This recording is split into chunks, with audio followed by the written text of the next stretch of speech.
Wilferland, un podcast muy gay. Mariquén. Hola, si no sabes, mi nombre es Wilson Paulino y junto a Fernando Acevedo, quien es mi pareja desde hace 12 años y un acompañante, quien hoy es Bartolomé Pujals, conversamos cada semana de temas serios y muchas veces no tan serios con la simple idea de entretenerte y educarte al mismo tiempo. Sí, eso es posible. Sí, eso es posible. Bartolomé fue candidato a alcalde por el Distrito Nacional en las elecciones pasadas, es abogado con una maestría en Derecho y Dirección de Empresas, una maestría en Derecho Administrativo, un posgrado en Derecho Constitucional, Procesal, un posgrado en Derecho Constitucional, Procesal Constitucional y Derechos Humanos. Yo no tengo tantos títulos, nunca lo voy a tener, y por eso yo nunca me sé cómo que la gente puede hacer eso con su vida. Pero está bien. Es docente universitario, activista social y padre. Hola, Bartolomé. Hola, hola. Pero tú eres padre católico o sea, de la iglesia. Protestante. No, papá. Tú eres papá. Papá. De una criatura. Así es. De un ser humano. De un ser Sí, humano. no solamente biológico. Ok. Padre. Exacto. Sí, porque todo el mundo cree que es lo mismo. Sí. Presente y activo. Y vamos a empezar suavecito. Ujú. ¿Tú eres comunista? Ya, lo suavecito. Bueno. Porque el año pasado sonó mucho eso de que tú eras comunista. El que no sabe, Bartolomé, bueno, yo lo dije, que tú estabas postulado para ser alcalde de Santo Domingo, de República Dominicana. Bueno, a todo el que defiende derechos, que habla de derechos, que habla de justicia social, que habla de igualdad, le acusan de comunista. Ujú. Esa es la respuesta fácil para aquellos que no quieren tener conversaciones profundas sobre la necesidad de transformar esta sociedad. Yo soy un demócrata, una persona que cree en derechos, que cree en justicia, que cree que el Estado está para compensar las desigualdades sociales que vienen de origen. Creo en un país que le dé oportunidades a la gente, que no lo condene desde el vientre. A eso es lo que creo, y por eso, si eso es ser comunista, yo creo que sí, entonces. Sí, es eso, ser comunista. Sí, es eso. Bueno, pero yo lo que creo que sí soy es un constitucionalista. Creo en lo que dice la Constitución, en que tú y yo tenemos derechos a desarrollarnos en esta sociedad, de que tu proyecto particular de vida y mi proyecto particular de vida tienen que convivir. De que no creo en eso de ciudadanos de segunda y ciudadanos de primera. Hablando de eso mismo, tú hablas de que tú crees en lo que dice la Constitución, pero la Constitución, por ejemplo, no dice que yo, Wilson Paulino, me puedo casar. Yo. Eso es una Constitución. Yo no creo que... Y te lo menciono porque tú hablas ahí mismo de ciudadanos de segunda. Ajá. Y me sentí identificado. Sí. Entonces te pregunto qué tú opinas de eso en general. Sí, de la comunidad LGBTQIA. Son tratados como ciudadanos de segunda. Y yo creo que una sociedad que se diga democrática no puede ser que le permita a unos casarse y a otros no. Ujú. Por ejemplo. Que ustedes puedan organizar su patrimonio, que puedan organizar su vida, porque además el contrato de matrimonio, porque es un contrato, más allá del amor y demás, es un contrato civil. Sí. Es un contrato que le permite a ustedes que si uno de ustedes se muere, ustedes puedan heredar, que puedan organizar su patrimonio, que puedan tener seguro médico, que puedan dar el seguro médico a su pareja. Y yo creo que esas son de las cosas que una sociedad como esta debe corregir. Que debe corregir para que se pueda decir auténticamente democrática. ¿Por qué tú crees que los políticos no quieren hablar de ese tipo de temas? Porque la política se convirtió en relaciones públicas. La política en este país, los políticos no quieren decir lo que piensan, no quieren hablar de lo que piensan, ni decir lo que sienten, porque todo es como tú te ves, todo es la foto de Instagram, ¿tú entiendes? Ahí es donde viene el gran coste político. Claro, entonces yo creo que de eso se trata la nueva política, de que nosotros digamos lo que nosotros pensamos. Yo, por ejemplo, estoy de acuerdo con el matrimonio igualitario. Estoy de acuerdo con las 3 causales. Y lo digo, porque la nueva política lucha por causas. Tú ganes o pierdas. O sea, que tú eres pájaro, satánico, asesino. No, yo soy heterosexual y me gustan las mujeres. Pero eso una cosa no tiene que ver con la otra. O sea, yo creo que es injusto que yo me pueda casar y tú no. O sea, me parece que no podemos hablar de sociedad democrática. No podemos hablar de una sociedad del siglo XXI, una sociedad de futuro, donde hay un grupo de personas que no pueden acceder a una serie de derechos. Y ni decirte con la comunidad trans, por ejemplo, que no puede ni siquiera cambiar un cheque. No puede ni cambiar un cheque. Qué gracioso, me causa... No puede tener acceso a trabajo. Entonces, cuando tú me lo dices, incluso hasta me comienzo a calentar, porque me comienzo a molestar, porque es básicamente lo que a mí me motiva a estar en política. ese espinazo que siento cuando veo una injusticia. Y es eso. Porque dentro del gran abanico de vidas, porque lo que hay detrás de la comunidad LGTBI son vidas. Gente, claro. Cada vez hay vidas que la pasan más mal que otros. Por ejemplo, para mí, la comunidad trans, lo que pasa, sobre todo porque lo llegué a ver como abogado, cómo la golpean los delitos de odio, cómo yo llegué a ver gente ensangrentada en destacamentos. Cosas que quizás ustedes no viven.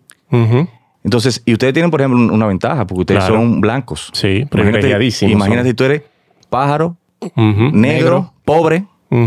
Y súmale trans. No. Eso es el acabose, hermano. Eso es la negación de derechos totalmente. Porque es como yo te niego como persona. Yo te niego como persona. Te niego tu humanidad.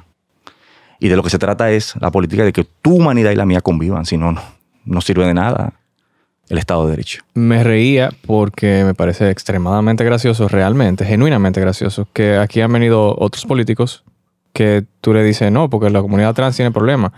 Y te dicen, ay, ¿cuáles son los problemas de la comunidad trans? Sí. Yo estoy dispuesta a escuchar o dispuesto a escuchar. ¿Cuáles son los problemas? Como que, pero tu trabajo debería ser saber cuáles son los problemas de la comunidad. Saberlo. Y si no, salir a escucharlo. No venir, y no si tú vas a un espacio donde tú sabes muy bien que son personas que son de la comunidad y tú no haces ni siquiera el ejercicio de respetar con quien tú vas a hablar para saber de qué es lo que va la cosa. Gracias.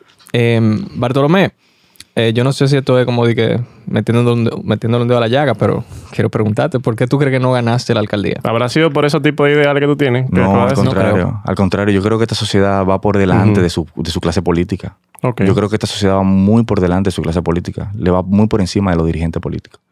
Yo fui porque mi candidatura nace en un momento de transición, donde nosotros nos planteamos la idea, lo digo abiertamente, con el propósito de irrumpir.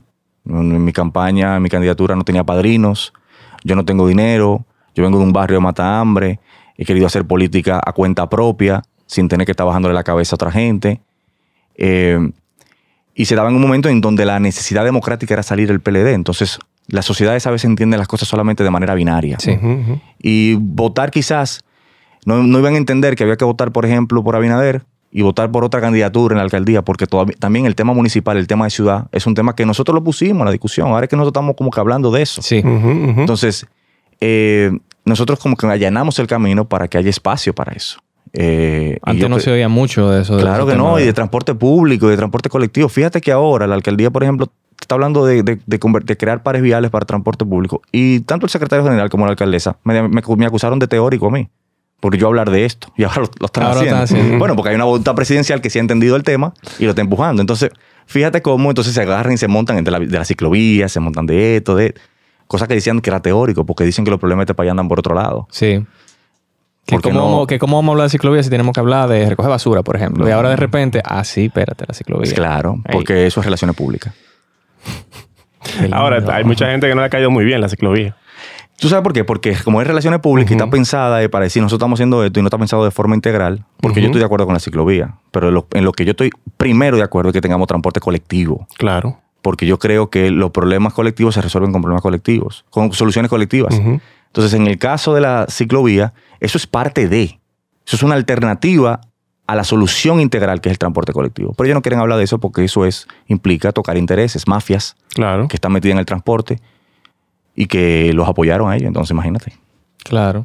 Yo tirando la idea en la cabeza de quien sea ahí, ya que la ciclovía está, ya que no se puede, vamos a tratar de resolver algo. Entonces mi idea es, en la vida, es como que las mismas facilidades que le dan a una persona a sacar un motor, por ejemplo, que se la den para sacar una bicicleta, que no paguen impuestos, que tú la puedas pedir por Amazon y vengan y no te cobren nada. De eso mismo está hablando de Fernando, que le bajen los impuestos a la bicicleta, que hagan algo que fomente el que una gente quiera adquirir y que hablen con los couriers y le dicen, mira, si son bicicletas que vienen, nosotros vamos a subsidiar una parte del peso de lo que implica, ¿tú entiendes? Para fomentar de verdad eso.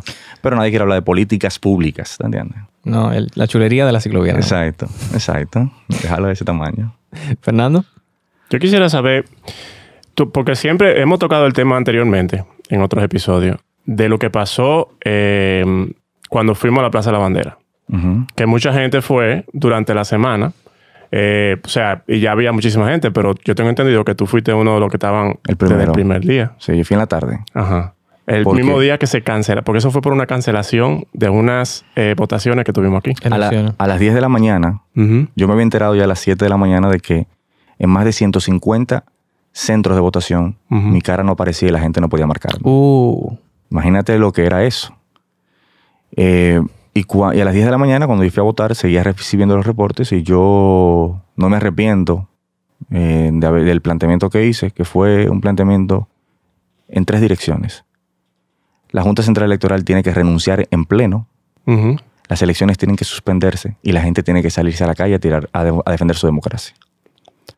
Me acusaron de radical, pero radical lo que significa es ir a la raíz. Sí, yo fui a la raíz del problema, a esa Junta Central Electoral que fue la que cometió el error que cometió. Pasaron 2 de 3. Una de ellas no pasó porque ellos no van a soltar la teta. Correcto. Y luego en la tarde, nosotros, un grupo de unas 35 personas que me acompañaban, fuimos a la Junta Central Electoral a entregar un documento en esta dirección. Nos manifestamos allí. Y luego en la noche, compañeros amigos de Alianza País también fueron. Y ya luego ahí los muchachos de Revolteado y demás habían estado empujando eso. Hay una joven ahí... de Doctor, Gladeline. Geraldine Pozo, creo que se llama. Gladeline Raposo. Geraldine. No la conozco a Geraldine. Ella creo que es de Revolteado, de Doctor. Sí. O de Doctor, Gladeline Raposo. Raposo. Ella también fue de lo que como que empujó para que se fuera. Sí. Yamile, creo que también se llama, así una. Y bueno, y ahí eso prendió. Yamila Cohen, pero sí. Sí, y también está la Jacín. La vida Jacín. Tú sabes que mucha gente... Yo leía muchos comentarios cuando se estaban subiendo los posts de esa junta que se hizo en la Plaza de la Bandera, de esa protesta, porque fue una protesta durante mucho tiempo, que capturó la vista de muchos países, además de nosotros, que incluso se hicieron protestas en otros países. Claro, hasta el New York Times hizo me llamaron, me acuerdo yo del New York Times y yo, ¡huepa! Sí. Yo estaba viendo mucho comentario de gente que no era de aquí, de que no entendía cuál era el can si no se hizo trampa en las elecciones, que si simplemente fue que se movieron. Y yo era como... No entiendo lo que tú quieres decir. Sí, que mucha gente que no eran dominicanos estaban preguntándose, óyeme, ¿cuál es el can con esa protesta? Si no fue que... O sea, no fue que ganaron porque hicieron trampas. Simplemente se le cancelaron. ¿Qué implicó esa cancelación? Para que la gente entienda más o menos por qué fue que se protestó. Mira, lo que pasó el 16 de febrero no fue solamente lo que pasó el 16 de febrero, sino que fue el resultado de años de autoritarismo, de años de imposición, de utilizar los poderes del Estado, los entes de control del poder del Estado a favor de un partido político. Y los recursos del Estado.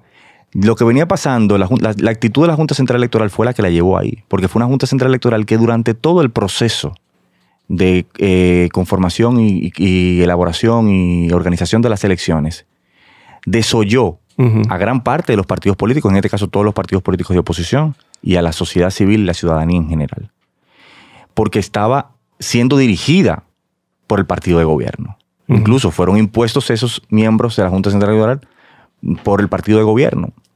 Y ese fue el resultado de lo que llegó allí. Eso fue una vergüenza en términos de avance institucional, porque ¿quién diría que en el 2021 la República Dominicana, que se dice, que se jactaba de decir que era el país que mejor le iba en América Latina, que más había crecido, que más desarrollo institucional ha tenido, viene y se le cancela unas elecciones? Porque lo que se canceló ese día fue tu derecho a elegir y en el caso mío a ser elegido. Porque eso genera, por ejemplo, en términos de recursos, en términos de acceso a las posibilidades para participar en las elecciones, eso representa un gran golpe, no solamente para mí, sino, por ejemplo, el que fue a votar, que echó su voto ese día, esperando 4 años, se lo arrancaron. Entonces, el significado de esto, por eso fue que la gente salió a luchar por la democracia. Porque la gente lo que sintió es, bueno, lo poco que yo tengo, que es el voto, porque no tengo más espacios para participar, para dar a entender cuáles son las cosas que a mí me importan. La clase política no me escucha, y cuando me escucha no es vinculante lo que yo digo, solamente el día del voto. Eso también me lo arrancan. Entonces, eso fue lo que, de alguna manera, la gente pudo interpretar y por eso se movilizó de la manera que se movilizó. Antes de lo que pasó en la Plaza de la Bandera, 3 años antes, este país entero se movilizó de verde contra la corrupción y la impunidad, porque la gente entendió que la corrupción y la impunidad es una negación de derechos. Y mucho que caminamos. Mucho. Fue larga esa Entonces, caminata. ¿Tú te acuerdas? Entonces, lo de la Plaza de la Bandera es el epítome, es como la cerecita del postre de todo un proceso que viene desde hace mucho, donde la ciudadanía, de donde vengo yo, porque yo surjo de la ciudadanía como actor político, porque dije, espérate, esto es necesario pero es insuficiente, nosotros tenemos que ir a las instituciones para poder cambiar, que es lo mismo que yo le digo a la comunidad LGTBI cada vez que me reúno con ellos. Yo soy un aliado tuyo, pero tú tienes que estar en las instituciones. Claro. Y nosotros tenemos que aquí construir candidaturas. Porque es que nadie puede, yo puedo por empatía entender lo que a ti te pasa. Pero yo no lo voy a sufrir como lo sufres tú. Y la política va mucho de eso, de dónde me duele. Y cómo ese dolor, cómo esa rabia, yo la convierto en energía positiva para construir cosas buenas. Cuando el Estado me invisibiliza. Y es lo mismo que pasó en la Plaza de la Bandera, donde un grupo de gente que se consideraba invisible y que siempre había sido estigmatizada le dijo a la clase política, se equivocaron de generación, señores. Esta generación no es como ustedes dicen, que estaba que en otra vaina, que decía, no, nosotros estábamos atentos, lo que pasa es que ustedes no nos estaban hablando. Y nosotros ahora decidimos dar un paso al frente y tomar parte de la conversación. Y algo que cometieron, que quiero decirlo, no me quiero quedar sin decirlo, un error muy grande que cometió el gobierno de ese momento fue subestimar. Totalmente. Y reprimir. Ajá. Y reprimir, tirando bomba, o sea... No, apagar metro. Sí, o sea, bajar bandera. O sea, acusar de... Qué ridículo fue eso. Y eso le salió el tiro por la culata. Es una cuestión de cuando tú llega un punto donde el poder te degenera de tal manera que tú te desconectas de la realidad. Totalmente. Te desconectas de la realidad. Me pasó algo muy gracioso. A mí me encantó que haya pasado eso. Que empezaron a decir que porque había una persona protestando o mencionando que estaban a favor del gobierno afuera del... Yo no recuerdo exactamente cuál fue el punto. El can era que la gente empezó a decir que iban a ir a protestar frente a la casa de Danilo Medina. Y fueron. Pero eso pasó. Pero oye, había un grupo de gente diciendo que iban a ir en masa a protestar frente a la... Y había otro grupo por abajo diciendo, no vayan, chilen. Claro. Dejen que vayan 3 gente, no hagan el lío en la Plaza de la Bandera, no se distraigan. Claro. Y fue así, la mayoría Tú sabes que esas son estrategias de contrainsurgencia, que incluso en muchas cosas funcionaron. Porque si tú te fijas, la protesta comenzó, ¿se van? ¿Se van a quién? Se van a la Junta, se va al partido del gobierno. Y de alguna manera, porque también es un tema de experiencia política. Aquí hay mucha, y de estudio de la política, en tanto ciencia que organiza el poder y que busca el poder para hacer bien. Pero ¿qué hizo el poder político, la hegemonía? Agarró y comenzó a generar esos tipos de miedos. Y los voceros de la ciudadanía, en este caso, comenzaron a entrar en miedo y ya comenzaron a moderar las demandas y a cambiar las demandas. Y entonces se pusieron a la defensiva y comenzaron a decir, entonces te comienzan a meter, porque una de las cosas que ha hecho el liderazgo político tradicional es robarnos la esperanza. Sí. Y cuando te roban la esperanza, te roban la posibilidad de entender que hay cosas que son posibles. Y la democracia lo bueno que tiene es que cuando una cosa no funciona, tú la puedes cambiar. Es decir, la posibilidad de siempre hacer cosas nuevas. Decían, no es posible quitar la Junta, porque es un problema, que esto... Entonces, y un liderazgo político que no sabe decirle a la ciudadanía, vámonos por este lado, ¿tú entiendes? Que la dirija, que la lidere. Y fíjate cómo entonces comenzó a entrar en miedo mucha gente que viene de sus vidas cotidianas y se ve en esto envuelto, con mucha ingenuidad, pero no se está dando cuenta que es que el mismo poder político te está reabsorbiendo tu demanda y te la está devolviendo sin contenido político. Sí. Te pongo un ejemplo de eso, el 4%. Nos dieron el 4%. ¿Y qué cambio? Y se quedó ahí. ¿Y tú sabes lo que pasó después de eso? Que después de eso salieron 3 años después que dieron el 4%, un informe donde decía que el 56% de las escuelas que se habían construido eran deficientes. O sea, se convirtió en un nicho de corrupción. Claro. Y en el país entero se movilizó amarillo. De hecho, porque eso es lo que hace la hegemonía. Se traga tu demanda y te la devuelve sin contenido político. Quiero que la gente que esté atenta ahora mismo a este episodio y esté escuchando esta parte, también esté atenta a que próximamente como que va a haber un documental, yo creo que a final de año, que tiene que ver con eso del 4%. Excelente. ¿Dónde están esos fondos? Imagínate. Lo vamos a ver. Bartolomé, yo te quiero decir que yo en realidad yo no voté por ti.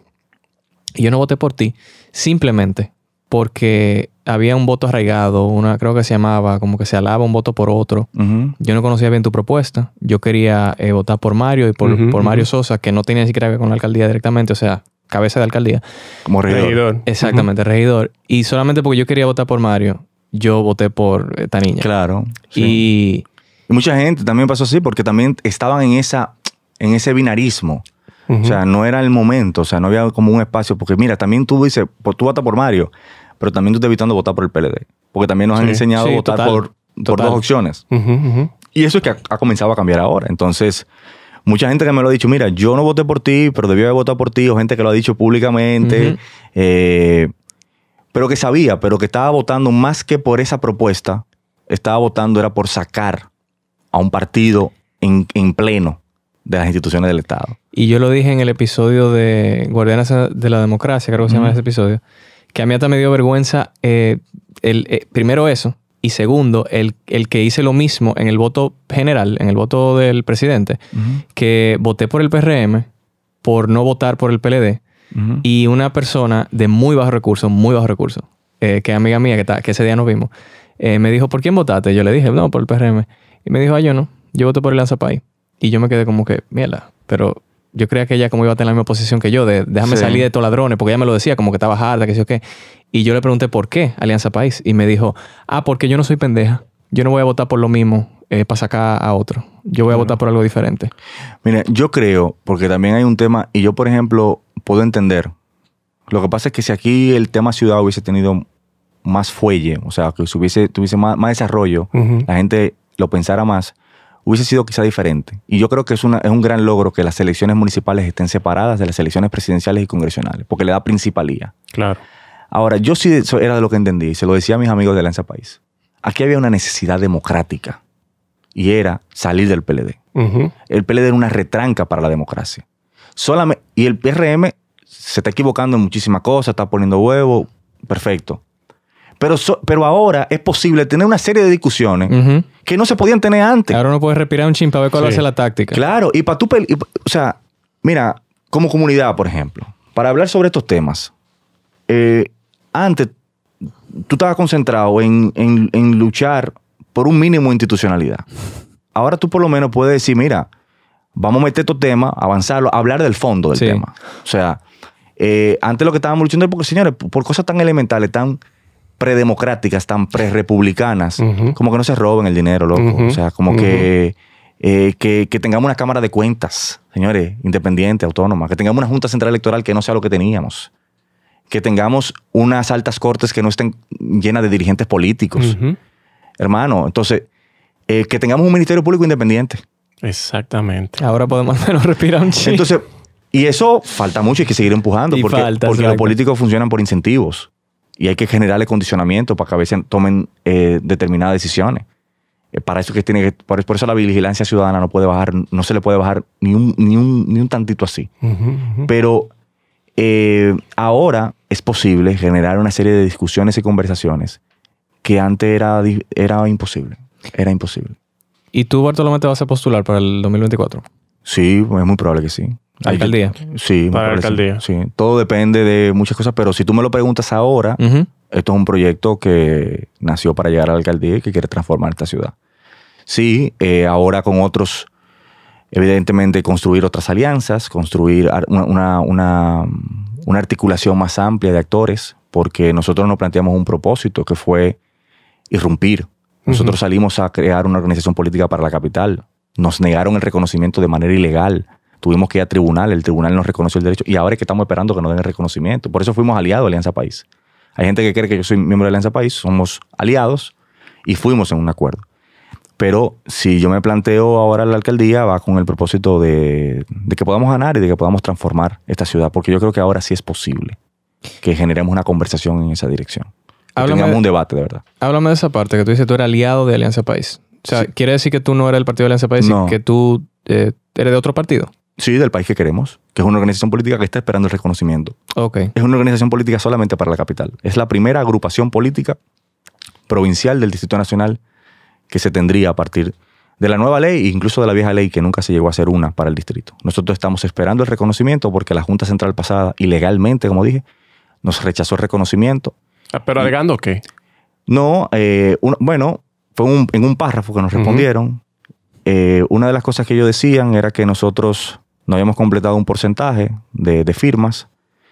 Y cuando tú revisas la auditoría de las firmas, por ejemplo, decían que una persona llamada Bartolomé Yaque Pujal Suárez, es decir, yo, no había firmado. O sea, no hicieron ningún trabajo. O sea, una barbaridad. Fuimos a un tribunal, el tribunal reconoció que se nos habían violado nuestro derecho a la asociación, a la libertad de reunión, claro. A crear un partido.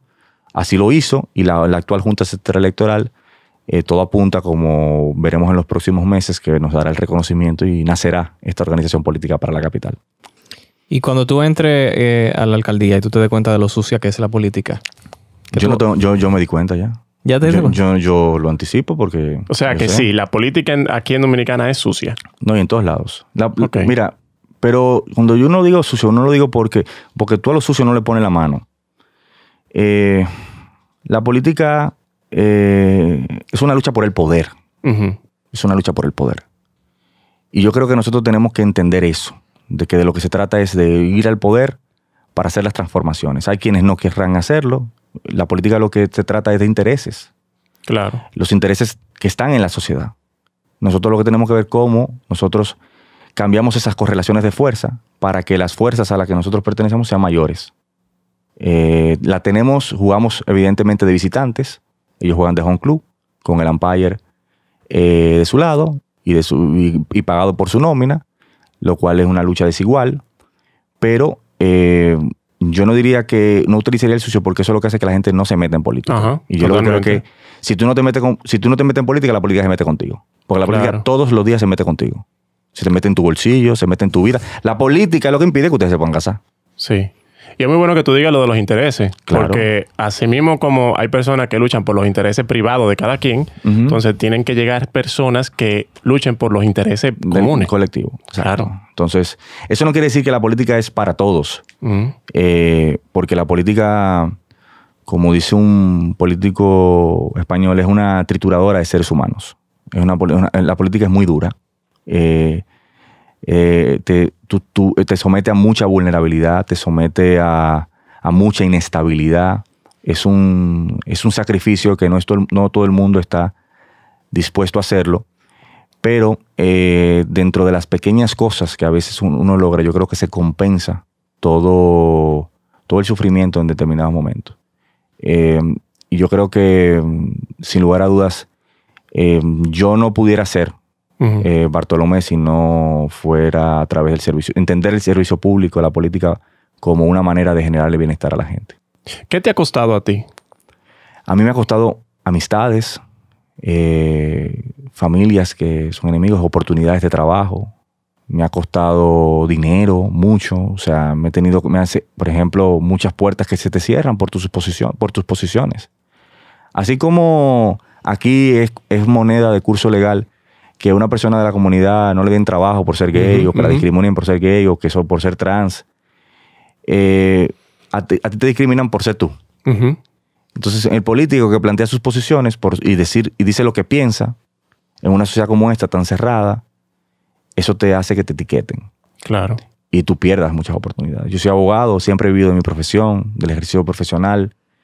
Y como viste en mi hoja de vida, en mi currículum, yo me he formado en el derecho público. Es decir, el Estado por naturaleza es mi cliente. Entonces, cuando hay una mentalidad de botín en el liderazgo político, que solamente son los de ellos, donde no hay posibilidad de la crítica y donde no hay una cultura para recibir la crítica como un mecanismo para mejorar, entonces te terminan estigmatizando y vedando de muchísimas oportunidades. Tengo miedo que tú cambies cuando te metas en el poder. Yo también. Como ha pasado con otras personas. Oh, tú también. Mira, qué bueno que tú me dijiste eso. Claro. Tú también tienes miedo de que tú cambies. Sí, pero eso tengo que decírtelo. Mira, Juan Bosch decía, es un mantra que yo lo tengo. El revolucionario no puede perder la vigilia sobre sí mismo. Yo lo llevo a lo siguiente. El demócrata no puede perder la vigilia sobre sí mismo. Todos los días tiene que plantearse eso. Porque por eso el poder es un tigre. Y tú estás arriba de él. Y si en cualquier momento te cuida y te tumba y te come. Y eso es algo que tú tienes que siempre saber. Por eso que el poder es pasajero. Que el poder en cualquier momento te traga.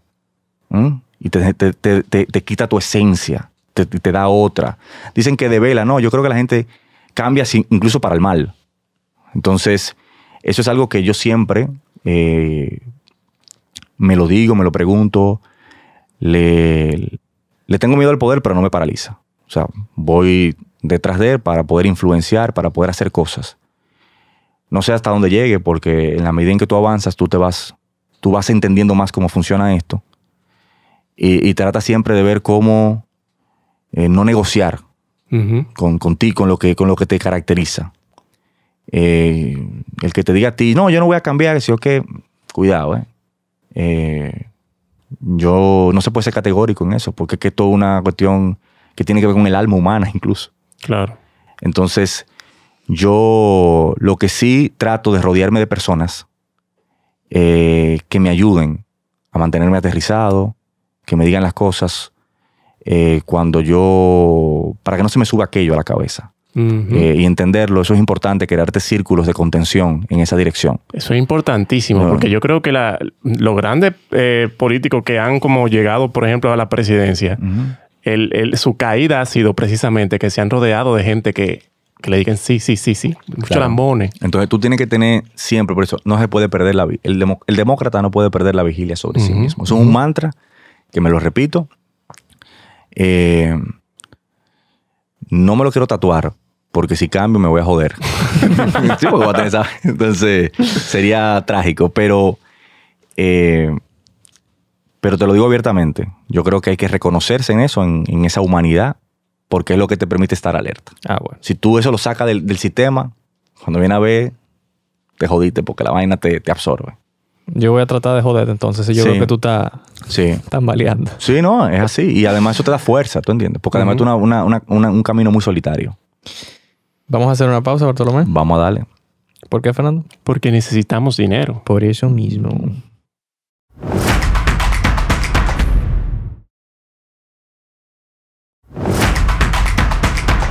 Y quiero agradecer a los 60 Patreones que tenemos actualmente. Sin ustedes esto no sería posible. Gracias. De verdad. Si usted no sabe de qué estoy hablando, que es un Patreon, por qué yo hago esta pausa y después sigo, que si o qué, entre a patreon.com/Wilferland y entérese de en qué consiste. Pero básicamente, que usted no da dinero y nosotros seguimos haciendo este programa.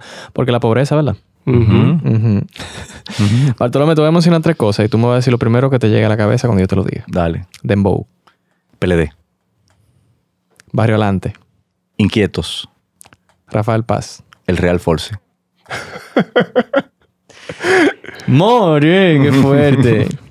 Mira, ¿por qué tú crees que el estado de aquí, como ya yo estoy hasta exhausto de escuchar tanto, esto es un estado laico, qué sé yo qué, y después sale una ley o un escrito que yo leo en el es un poema. Ajá, en otro lado, que no, que tú estás hablando de laico, que aquí no somos laico nada. ¿Y por qué tú crees que la religión influye tanto aquí? ¿No se supone que nosotros somos los que le perdonamos el impuesto a la iglesia? ¿La iglesia está dándole dinero al país? ¿Por qué? Al contrario, ¿Por qué la iglesia es uno de los poderes del Estado de aquí? Tenemos un concordato que yo creo que deberíamos unirnos para que el Estado elimine el concordato, que es un tratado con el Vaticano, donde le da una serie de facilidades, en donde incluso eso va en contra de la lógica de los principios elementales del derecho internacional, que es tú firmas un tratado con otro Estado para que ese Estado también te dé beneficios a ti. Claro. Nosotros no recibimos ningún beneficio del concordato.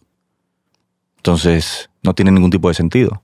Yo creo que es un tema de cultura política. Nosotros en el papel decimos en la Constitución que es un Estado laico, pero a mí me gusta lo que dice el papel, porque nos podemos amparar en él. Lamentablemente la iglesia no tiene en qué ampararse, sino en el poder que tiene de manipulación, de chantaje, el soborno del cielo, como le decía Borges. ¿Tú entiendes? Claro. El soborno del cielo, como le decía Borges, al tema de la fe. Yo, en lo cierto, en los hechos, esto es un estado que pudiéramos decir que es aconfesional, o sea, tiene una inclinación.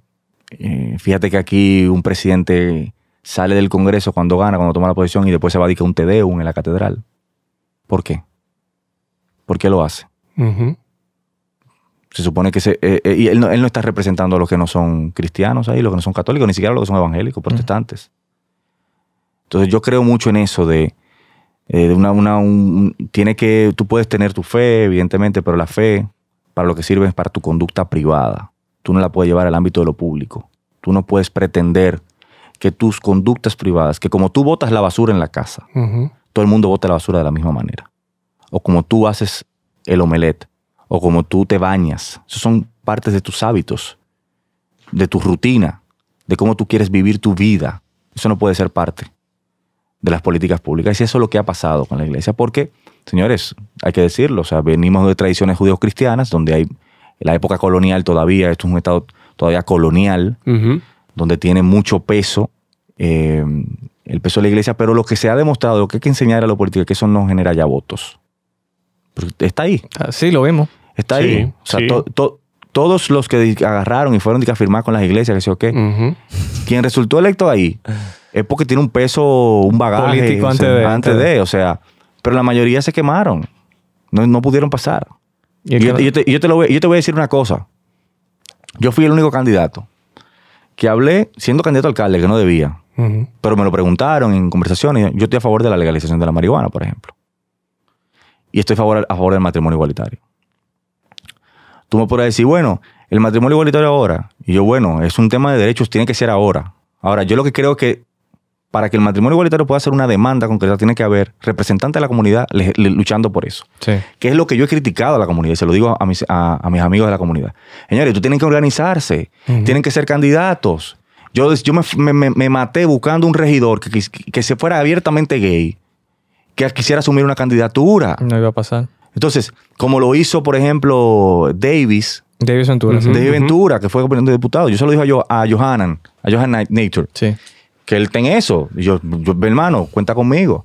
Pero es que tienes que hacerlo tú. Porque tú no puedes pedirle. Porque yo me metí en política en defensa propia. Porque esos políticos no dicen lo que yo quiero, lo que tiene que ver con mi vida. Tú tienes que meterse en política por defensa propia. Entonces, aquí de lo que se trata es que en la medida en que esos actores, esos dolores de ustedes entren en la conversación en calidad de representación y le disputen el poder, entonces la cosa va a comenzar a cambiar. No exigen el aire, no está exigiendo quejándose a la nada. O pedirle al otro, no, represéntame, pero... No, represéntate. Que es lo mismo que hemos hablado aquí con ella en la marcha del orgullo. No, que no me representan. Pues ve. Exacto. Tú vas y te representas tú mismo. Y sobre todo también, desde la perspectiva... Una iniciativa que no sé en qué estará eso, creo que era la Cámara de Comercio LGBTI. Hermano, eso es importante. Sí. Porque es que nosotros tributamos. Tú sabes la cantidad... Como yo lo puedo decir, pájaro con cuarto que hay aquí, que tienen un peso capaz en la economía. Entonces, hermano. Y unas empresas. Y todo. Y que aquí, y que son referentes en el mercado. Hermano, entonces usted tiene que utilizar eso. Mira Oprah, hasta que no surgió una burguesía negra en Estados Unidos. Hermano, con un Jordan, un P. Diddy, o sea, ese gente que servía también para motivar. Nosotros podemos ser exitosos también. Y nosotros tenemos un peso en la economía de este país. Eso es fundamental. Esto que ustedes están haciendo, por ejemplo, de que ustedes están hablando de estos temas claramente, que ustedes pueden ser un referente para otros en la comunicación, en el mercadeo, en la publicidad, en la creación de ideas.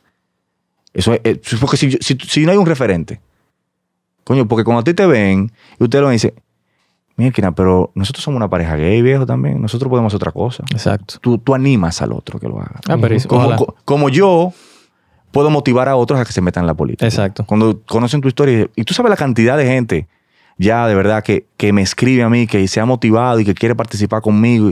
Yo tengo una lista de gente, una cantidad de gente que quiere participar solamente porque yo le he motivado a eso. Y de eso se trata, de inspirar. De eso se trata. Entonces, yo puedo quizás inspirarte a ti en tantos seres humanos, pero yo soy heterosexual. Y incluso yo le digo a la misma comunidad, o sea, yo asumo los temas, pero ustedes no me dejan solo. Entonces después me entran en las redes y no sale a nadie a defenderme. Y yo lo sigo haciendo porque yo no lo estoy haciendo para que me defiendan, porque yo creo en esa vaina. Yo creo en eso. Yo soy un tipo que cuando asume una causa, la asume aunque pierda. Pero no el acompañamiento, hermano. Si yo estoy asumiendo esta vaina, señores. El seguimiento. Y además nosotros tenemos más forma de organizarnos. La comunidad tiene más forma de organizarse para defender a sus voceros, para defender a su gente. Están metidos en el mundo de la publicidad como nadie, que saben del mundo de la comunicación como nadie. Hermano, que son estrategias de comunicación, que podemos voltearle la La torta. La torta, hermano, a estos tipos. Y poner a que sean ellos que agarren el sartén por el lado caliente. A ver si es bueno. Claro. Volteando así mismo el sartén, te pregunto, porque te hice la pregunta con respecto a la religión. Te hago una pregunta. Sí, porque algo que me ha gustado mucho hasta ahora es que tú no me estás gagueando. Ajá. Con los temas así, que dificilito. No me gaguea, ¿no? No gaguea. No. Entonces, mucho político con el tema que viene ahora, tú sabes, como que se traban. Y es el tema del trabajo sexual. Porque aquí en República Dominicana hay trabajo sexual muy, muy a la clara, aunque la gente lo quiere tapar mucho.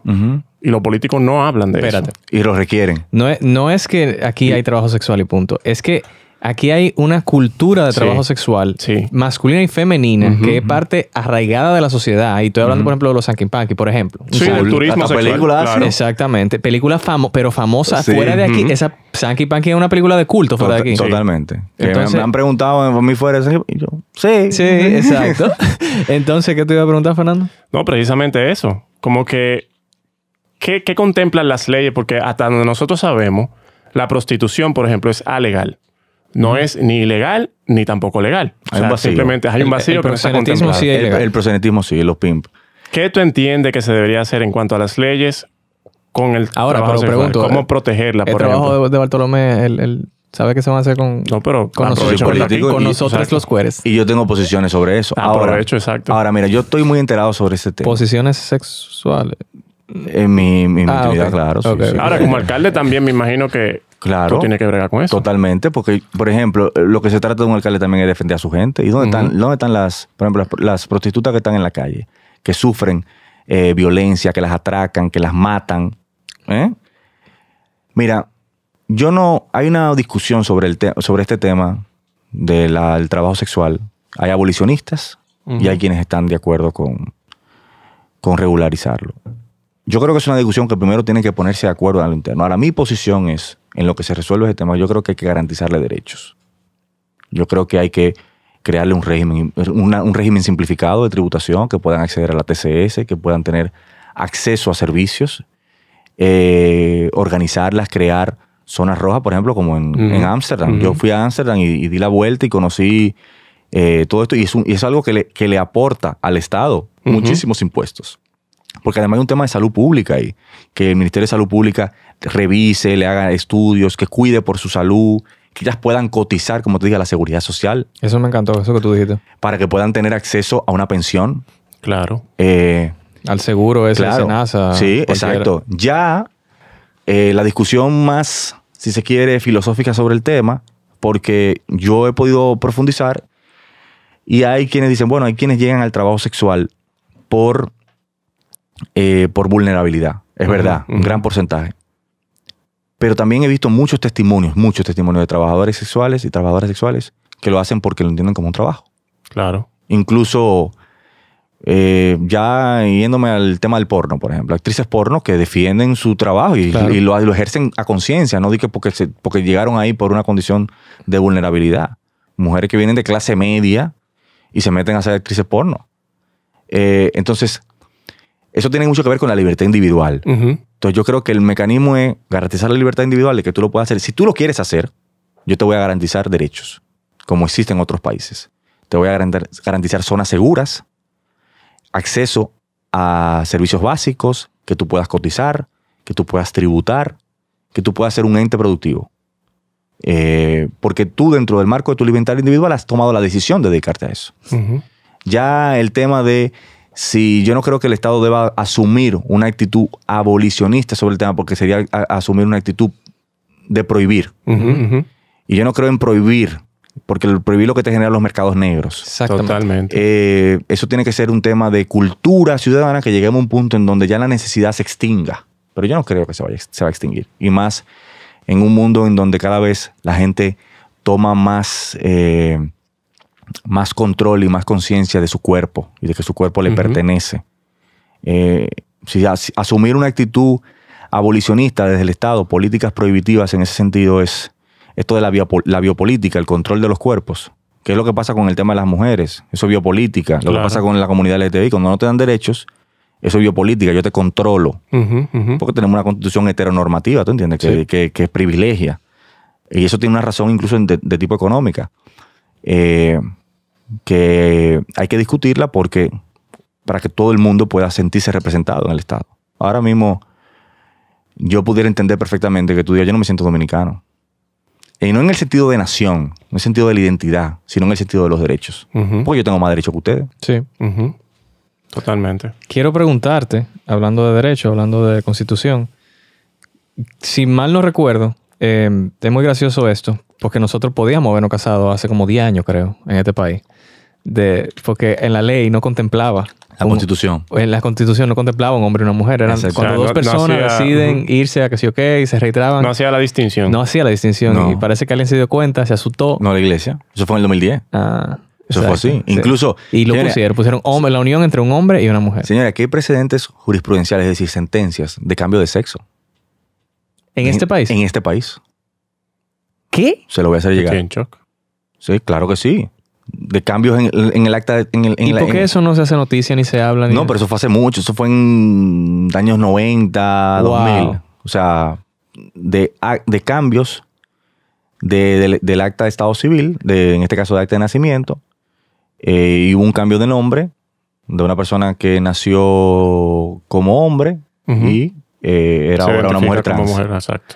Entonces, pero en la Constitución del 2010 se sellaron muchos de esos temas. Claro. Entonces, yo creo que, salvo que yo no veo una posibilidad de una reforma a la Constitución en ese sentido, si no hay un gran movimiento que en el marco de una discusión. Eso te iba a preguntar, porque tú dices, yo no veo que haya una brecha pero hubo una brecha en aquel momento para bloquearlo. ¿Tú sabes cómo? Que la comunidad se organice y promueva una acción de inconstitucionalidad contra esa disposición. Ok. Pero con el actual Tribunal Constitucional, yo creo que hay que esperar que cambie un poco la correlación ahí. Estoy dando como muchos detalles. Por eso son cuestiones estratégicas. Eso me han dicho. No, yo sí. Estoy muy de cerca con esos temas. Entonces, pero ahí lo que procedería es una acción directa en inconstitucionalidad de esa disposición. Incluso yo en su momento pensé fórmulas para cómo hacerlo. Entonces, pero tiene que haber una comunidad organizarse, por eso tiene que ser una estrategia bien pensada. Sí. Y cambiando de tema bruscamente para no meter al medio a nadie con esos temas que pueden o no pueden estar sucediendo. ¿Tú entiendes que la familia tradicional dominicana que promueven esos valores que en el 2010 bloquean todo para que todo suceda de la manera de la familia tradicional? Más correcto. La familia tradicional que promueve los conservadores dominicanos. ¿Tú crees que esa familia es la que predomina en este país, existe, funciona, la que hace que el país corra de manera correcta? La familia mayoritaria de este país son familias monoparentales. Gracias. De mujeres solteras. De mujeres que tienen sus hijos y que lo mantienen ellas. Yo hablara de familia mayoritaria. Lo que pasa es que esa familia no es posible ya. Entonces, la mayoría aquí son mujeres solteras que están manteniendo sus hijos porque los padres no... los papás, en este caso, no cumplen con su rol. Y las abandonan, se divorcian de la mujer y también se divorcian de los hijos. Entonces, eso es una construcción artificiosa y desconectada de la realidad. Totalmente. Desconectada de la realidad. Y más con la cultura que tenemos nosotros, entonces, de que aquí es sabido que los hombres hacen y deshacen por ahí. Oye, mi hermano, aquí hay familias que, por ejemplo, los abuelos crían a los niños. Y los abuelos ayudan a la mamá a criar a los niños o al papá. Por ejemplo, mi hijo y su mamá y yo estamos separados desde hace tiempo.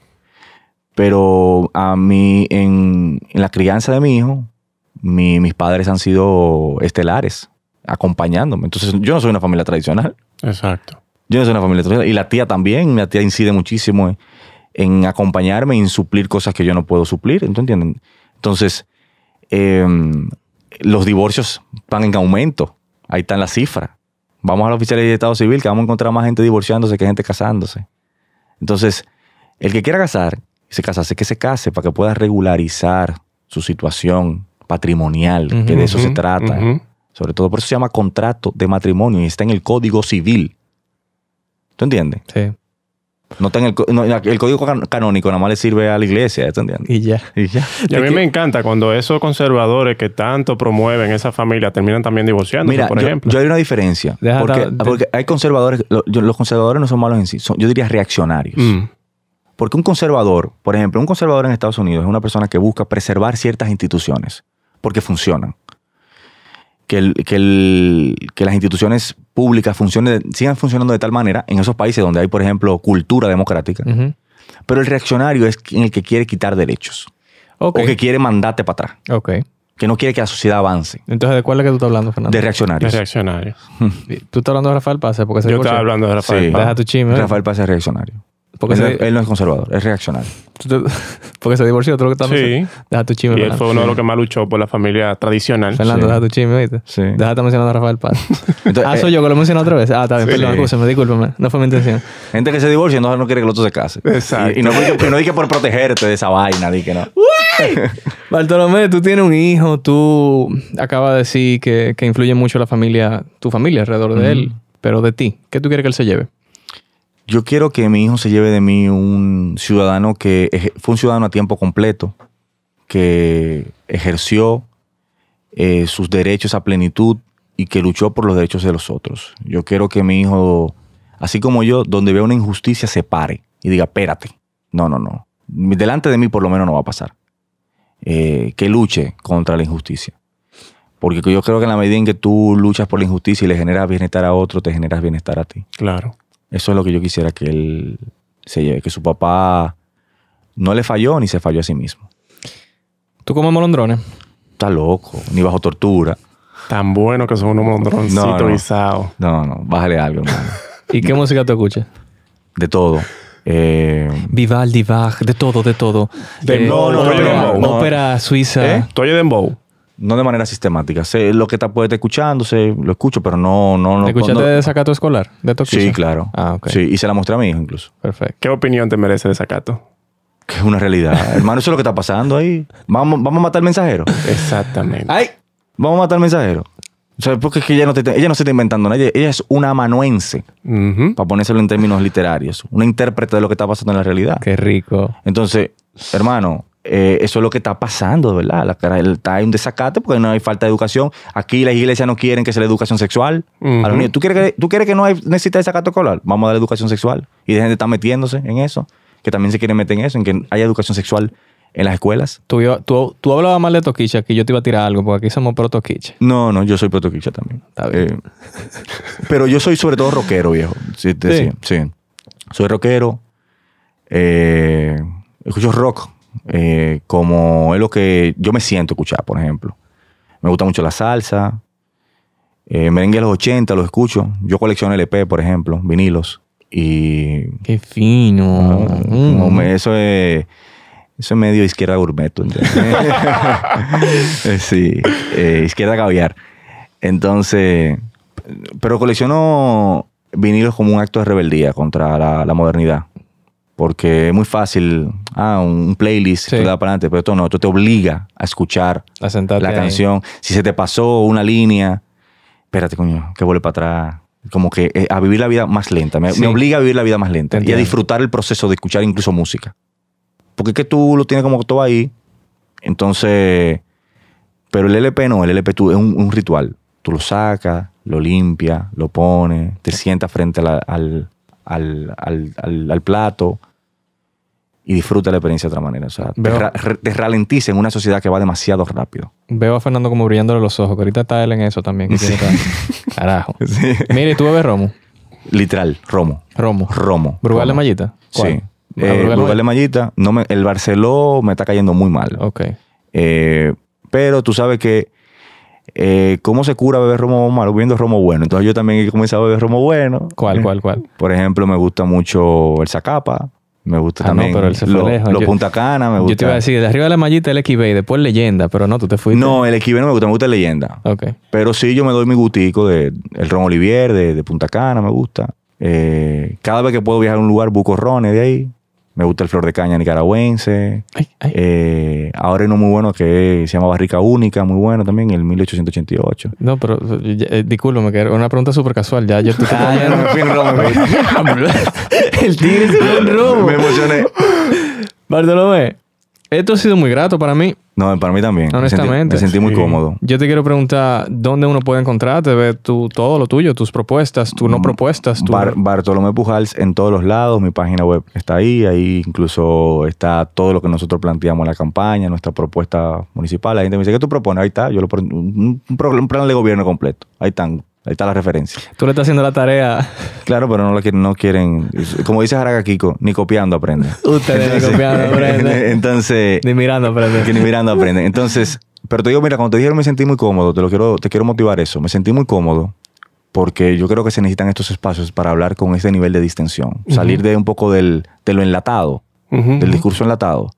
Yo me decidí al desenfado en ese sentido. Hablar como cada vez más claro, decir las cosas. Siempre yo soy una persona formal, creo, sin ofender, pero sí diciendo a este país le falta que la gente diga verdades, que diga muchas verdades, hay que decir muchas verdades, para que nosotros podamos tener una ciudad como más sincera, porque solamente así se transforma, yendo a la raíz. Claro. Duela a quien le duela. Y por eso me sentí cómodo con ustedes, de verdad. Gracias. No fue un cliché.